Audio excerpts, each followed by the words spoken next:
Taking my place as life forgets its time. I'm only here for a while. Patience is not my style.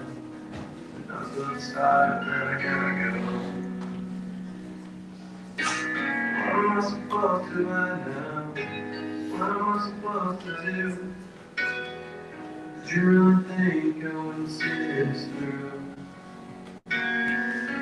Tell me I should stick around for you. Tell me I get out of it all. I'm still too tired to care and I gotta go.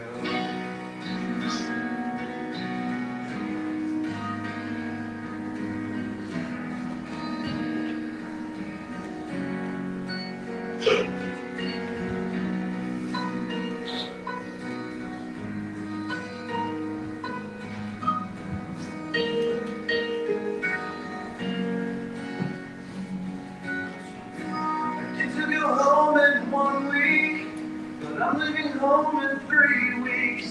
So throw me a bone just to pick me dry. I'm following suit and directions. I crawl inside for protection. I don't know what to do and I don't know why. I'm over-existing in limbo.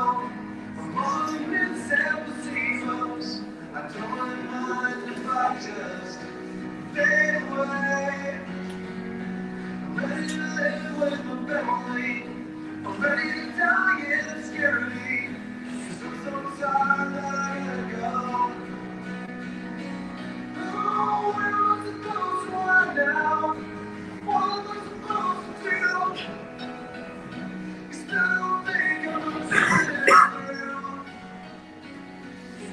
You're my mystery. Tell me I give it all. I'm still too tired to care. I gotta go.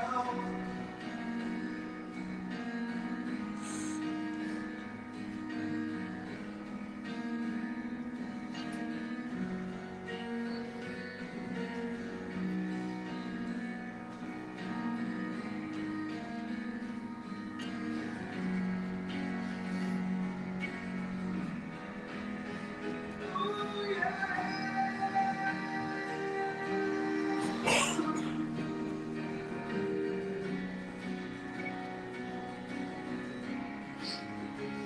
Oh, yeah.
Welcome, everybody.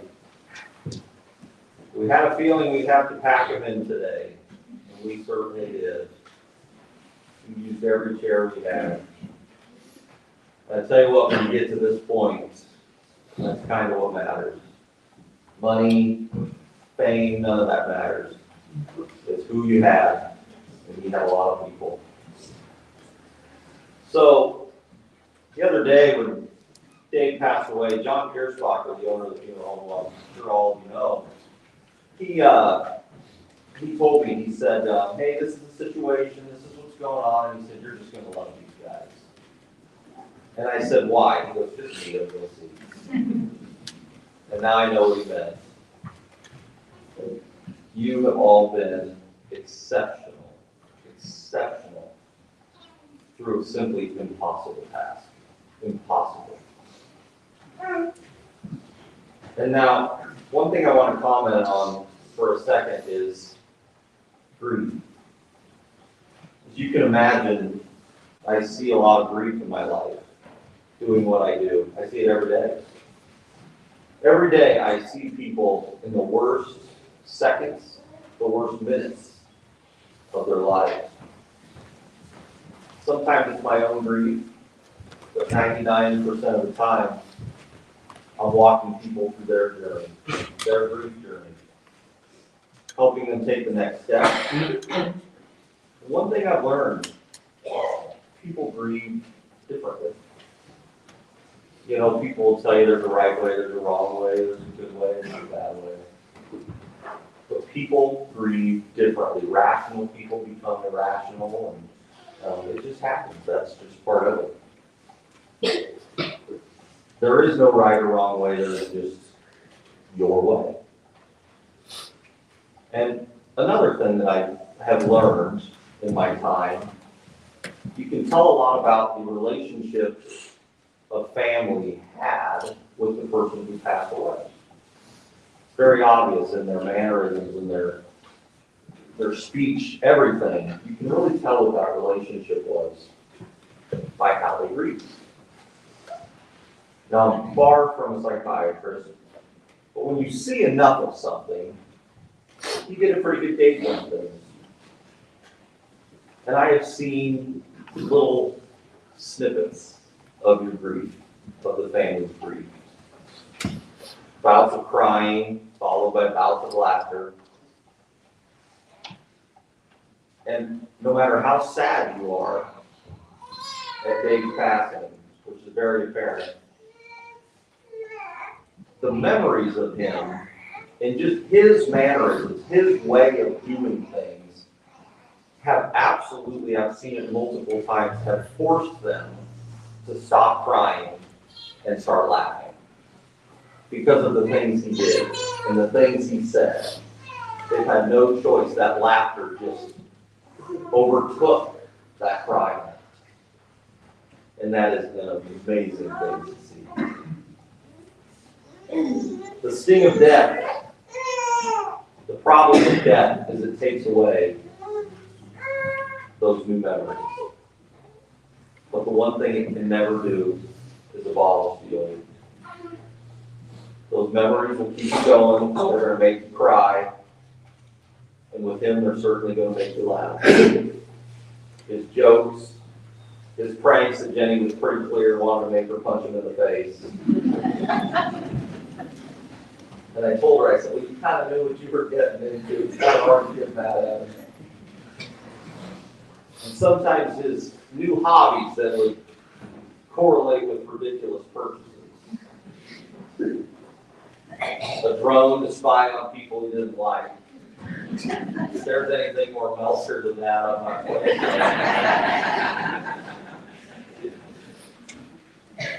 But I think the funniest one, pardon my language, I'm going to quote him. He was in the hospital and he was struggling. He was going through some pretty unimaginable things. And the family comes in and he said, shit got weird last night. What do you mean? Well, he was on Amazon and he was bored and he decided he needed a sandwich maker. He was going to make these fancy sandwiches and he saw it on Amazon. So he spent $300 lying in his hospital bed. And he had all these ideas of these sandwiches he was going to make. So I can tell you time, when we get to today, I don't think there's any question what is important, and that is time. How did you spend it? And the beauty of life is it's kind of the one equalizer that we have, is time. You can have all the money in the world, but you have no more time. Some of the richest people in the world spend less minutes on this earth than some of the poorest. How did you spend your time? And I've really enjoyed learning how he spent his time. I really have. And I can tell you by talking to all of you and hearing the stories, it was time very, very, very well spent. Before we go any further, we're going to have Dave was very into music, and we're going to have a special song.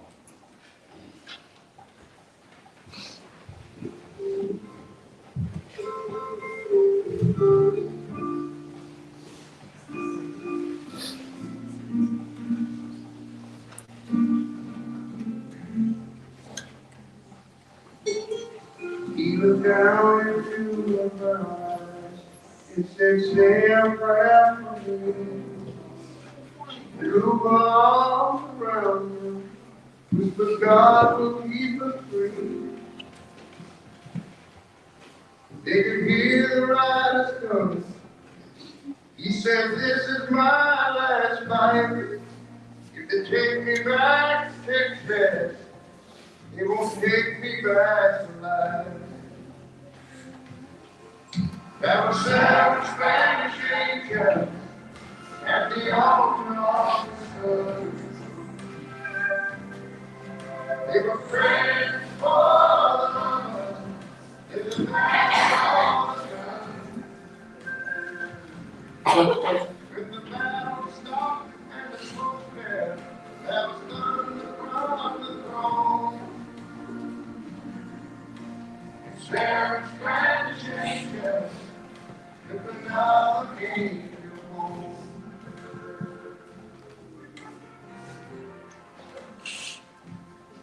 He reached down and hit the gun as they spoke at him.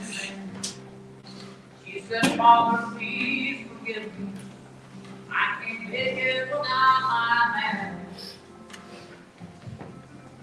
And she knew the gun was empty, and she knew she couldn't win. Her final prayer was answered when the rifle fired again.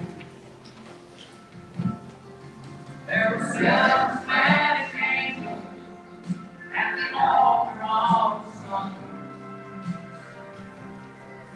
They were praying for the lovers in the valley of dawn.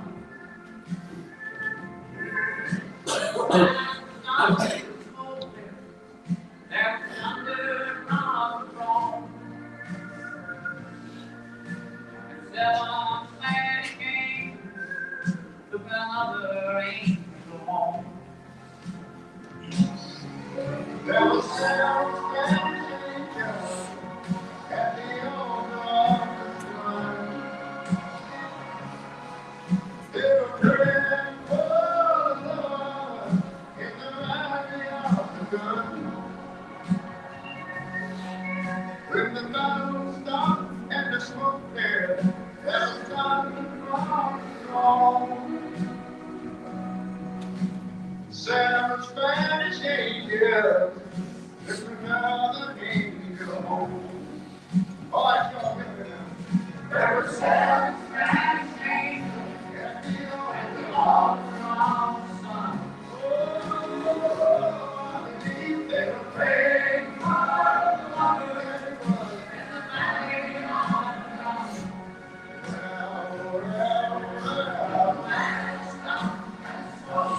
There was every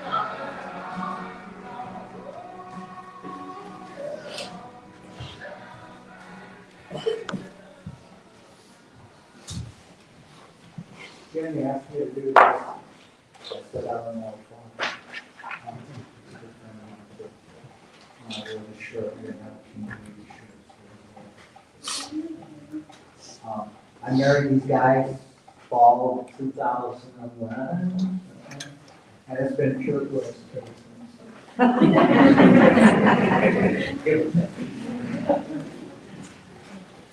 Bear with me, this is going to be tough.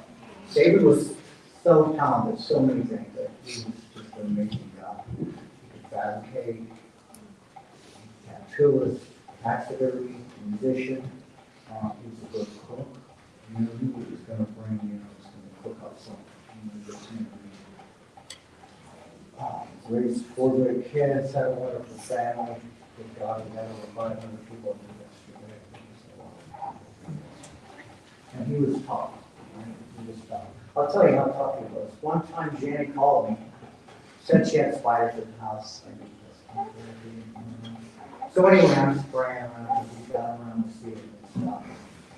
I think that and anyway, a spider dropped down off the ceiling and landed on Davy's shirt and knocked his face.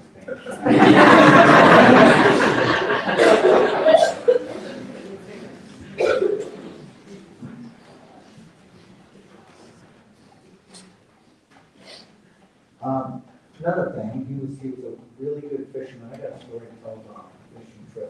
Him and Dan Clark took a camper to Lanford Landing fishing trip. So they called me about every 15, 20 minutes. Bring partner sauce. Bring partner sauce. So anyway, I finally gave in and I showed up. And they had the smoker going and they had a little bluegill about this big. And a drum about this big. It was hanging in the smokers. And it had been there so long that it was like petrified. We ate it, with a lot of tartar sauce. So anyway, Davey, he said, try some cheese. I got some hot cheese. Anyway, so I took a bite of it, and it was and I had to take a whole beer just to whoosh. So like, here, take a pickle. These pickles will take the bite and later out being pickles.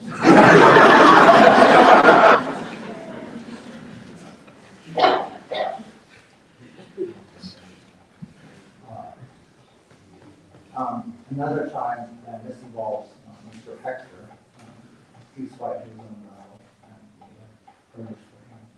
But he was at Davies, they were sitting out on the front porch, and I was watching them. Anyway, so I stopped there, and Hector said he wanted me to have a knife. This is a really nice knife, he said every time you use this knife, when I'm gone, it's like a meat, which I thought was really cool. So anyway, I took it, and then he said, you got to spray my house next Wednesday when you're in town. I'm the outside of the okay. So anyway, I go to his house next Wednesday, and he comes inside, and he says, what do you think of the knife? I said, I sold it for $50. You could see the look. So anyway, I go over to Davies later, and I tell him about it, and Davies goes, we call it Hector, and he calls him up, and he goes, hey, I sold that knife to Davey for $40, and Hector goes, oh, come on, man. He goes, well, the weekend sold his for 50.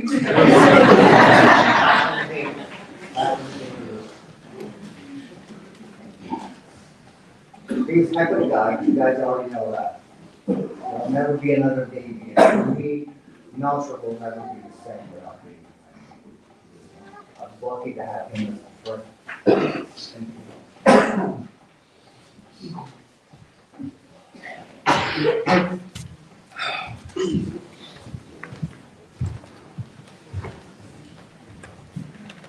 All right. I'm not very good at this, but let's see what we got. Dave was jack of all masters. He was wild. We had a lot of fun. I met him when I was like 19, and just I guess in history since then, he was going to do some weird stuff. He liked to fly airplanes. I remember when he flew his propeller up, all down Washington, going circles to the time place to land.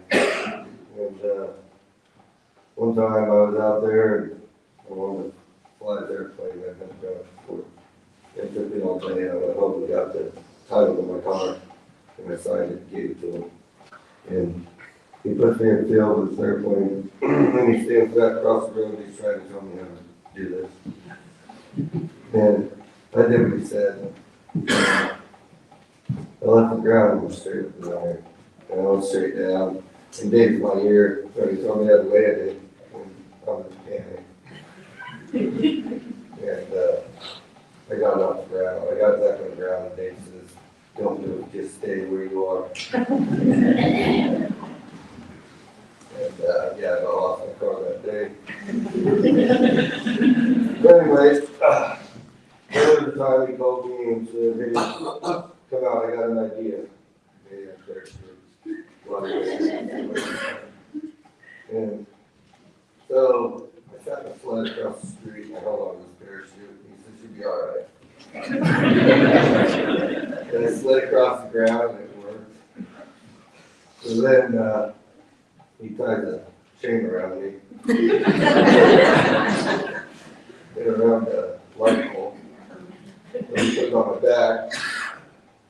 And it worked a little bit. So they're convinced, we were both convinced it would work, so I was.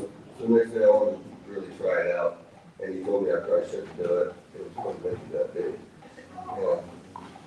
So we tied him up to the back of the truck and they all stood back. And it worked. Just not well enough. It's somewhere, yeah, somewhere there's a video of that. But I left the ground.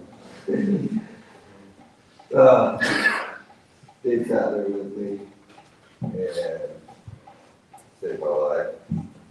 Kinda. I mean, it was his idea.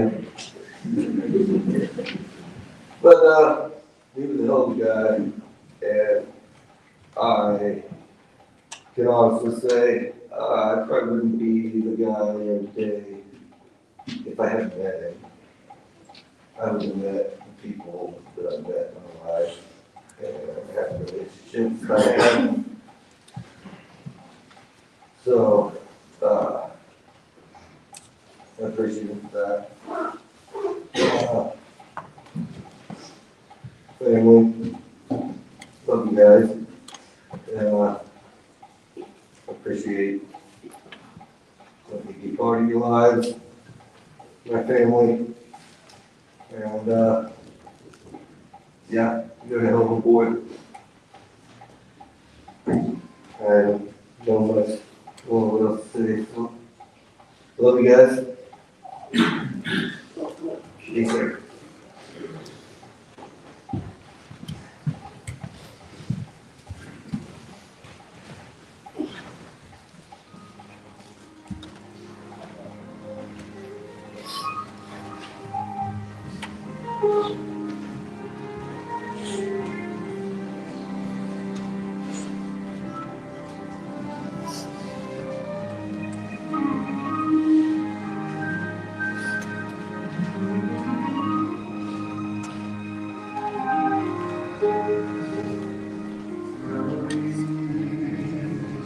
As between the pages of my mind,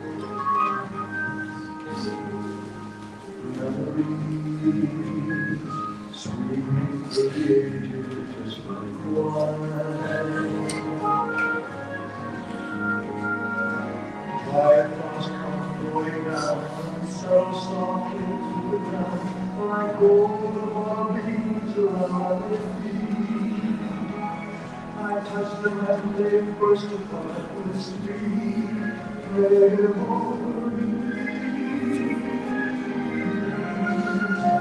sweet memories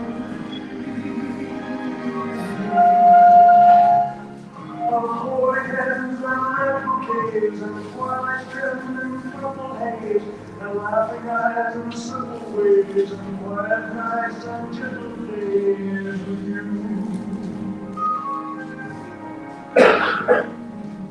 Memories pressed between the pages of my mind. Memories sweet from the ages just like wine.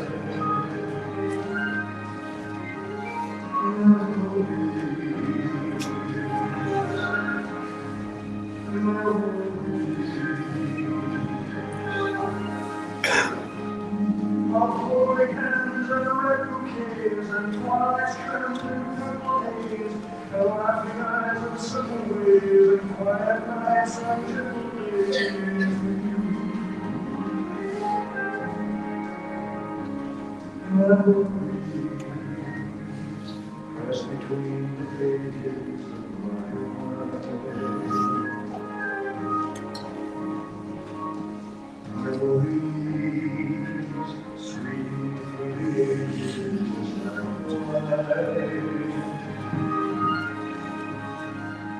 Memories, memories, sweet memories, memories.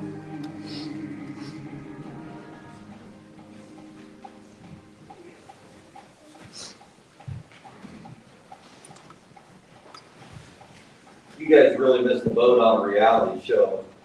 I don't know what you call it, but, oh my God.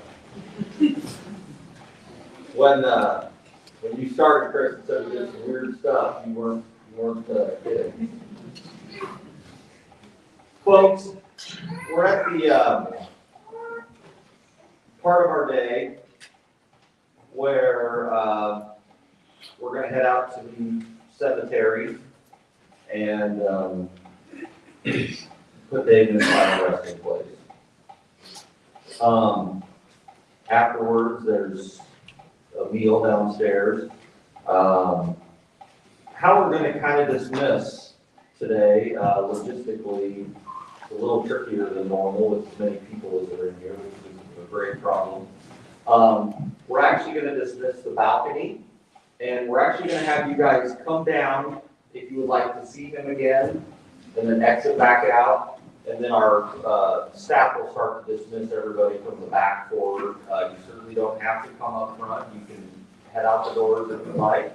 We're going to give the family a little bit of private time in here for their last goodbyes as well.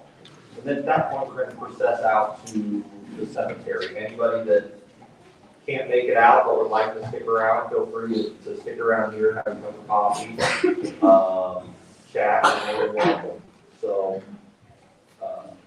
with that, we're gonna play one last song and we're gonna start the dismissal. But before we do that, on behalf of John and Jody Pierstalker, myself, and staff, it truly has been an honor. You guys are just exceptional, truly exceptional. So thank you so much for trusting us with us. Thank you.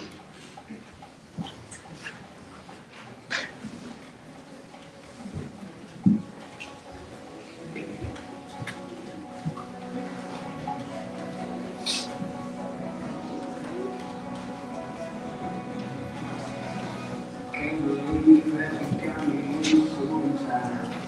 I haven't seen a fool, so I won't cry. You got a line that you're still saying, yeah, I believe you say you're there.